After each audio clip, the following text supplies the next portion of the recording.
আপনি কি জানেন, রমজানের শেষ 10 রাতের মধ্যে একটি রাত আছে যে রাতের ইবাদত 1000 মাসের চেয়েও উত্তম।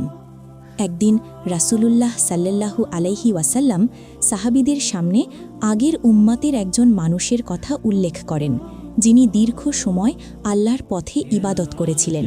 এটা শুনে সাহাবীরা চিন্তিত হয়ে পড়লেন, কারণ তাদের মনে হলো, আমাদের তো জীবন এত দীর্ঘ নয়, তাহলে আমরা কিভাবে এত বেশি সওয়াব অর্জন করব? তখন আল্লাহ তাআলা নাজিল করেন কোরআনের সূরা আল কাদর। সেখানে আল্লাহ বলেন, লাইলাতুল কাদর 1000 মাসের চেয়েও উত্তম।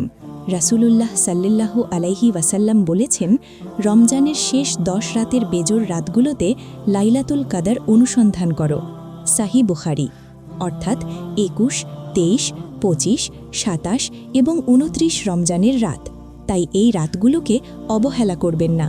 হয়তো এই রাতগুলির মধ্যেই আছে সেই মহামূল্যবান রাত লাইলাতুল কাদর, যে রাত আল্লাহর রহমত ও ক্ষমায় ভরে থাকে।